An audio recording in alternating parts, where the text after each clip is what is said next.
سورۃ علق اول سورۃ ته او په دې کې ترغیب د قران ذکر کړي، عظمت د قران بیانې، او بیا ورپسې تسلی ذکر کړي پیغمبر ته، او منکرین او معرضین د قران زجر ذکر. بسم الله الرحمن الرحیم اقرأ بسم ربک الذی خلق. قل ولا په امداد د نوم د رب خپل سره چې مخلوقات یې پیدا کړي دي، هر کار د الله په معاونت کېږي. نو بسم ربک دا غنوم واخله چې بسم الله الرحمن الرحیم.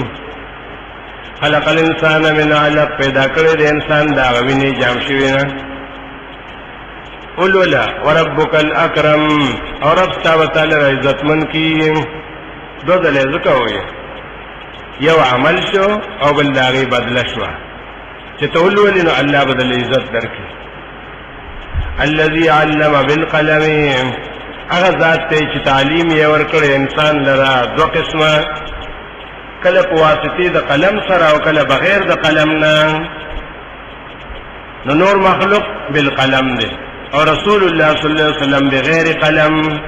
الله شان دی، بس دغه سیم ورکول شي، اسباب چې بغیر د اسباب یې ورکول شي. تعلیم یې ورکړې په قلم سره مخلوقات ته. علم الانسان ما لم يعلم، او تعلیم یې ورکړې دی انسان ته بغیر د قلم نه، هغه چې دی په نه پوهېده. مراد نبی علیہ السلام دی. دواړه قسمه د الله شان دی، تعلیم ورکولی شي. نو دې کې دلیل د رسالت ته کنه. کلا چرې دا څنګه د ان الانسان لیطغى، دا انسان ډېره سرکشي کوي. دلته هغه درې خبرې دي، مرض او سبب او علاج. مرض دا چې سرکشي کوي، او سبب څه دی؟ الرا واستغنا، ځکه خپل ځان ولید چې مالدار یم، دا مرض پته کینو سرکشي شروع کړ. علاج څه دی؟ ان الى ربک الرجع، بشک ته توای چې په طرف درستا باندې تللی خدای سره ولې ملاقات دی، ولې سرکشي کوي؟ علاج نه کوي ځان دا علاج دی چې په قیامت یقینو کې د الله په ملاقات. ارایت الذی ایوینی تا غسړی ینها عبدن چې منکی بنده د الله، اذا صلی کله چې هغه منځ کوي بیت الله کې چې منځ کوو نه ابو جهل راغی، منځ کې ټول ګډ وډ کړ. الله وی صدته وګوره، اوس د سره ثبت کړی دي چې نه پرې دې مانځتا، او ته د خبرې ددنه چې د کی څومره د مخلوق خیر فائدہ خیرخواهی چې کوي نو هغه انسان نه پرېږدي.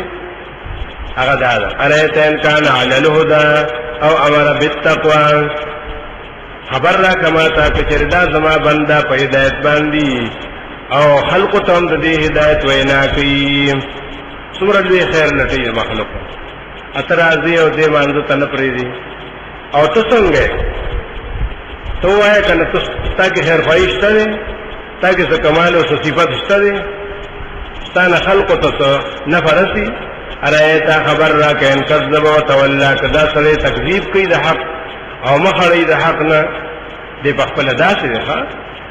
علم یعلم دې نه پوهیږي بین الله یرا، یقینا الله دی ویني. کلا چرې داسې نه دی وتا نه پریدي، دیو ز پریدم کچر دې من نه شو دې خپل کار نه. لنصفعا بالناسیه، او بینی سم د سرکونډینا ټیکلې وته وي، سرکونډې وته وي. ناسیتن کاذبتن خاطئتن، دا سرکونډې د دروغجن او د ګناهګار. ابو جهل یادی کنه یا نور مودا سي نبی علیہ السلام ته زور نه کولا چې زمونږ ورډیر خلق دي ته یوازې او مونږ ته زور راکې. فلیدعو نادیه، الله وی دې دراو بل یو خپل مجلس د څومره خلق دي. سند او زبانیه، زب आवाज کوم هغه سخت ملائکه ته. کلا یقینا لا تطيعه، د خبرونه مانی خپل کار کوا، خپل مقصد کوا. ستا مقصد څه دی؟ الله ته ځان نږدې کول، او الله ته ځان پس نږدې کیږي په سجده باندې. واسجد واقترب، الله تعالی کوا ځان نږدې کا. वसीला अल्लाह तसदा नेक अमल मुंज सिजदा रुकू सूरह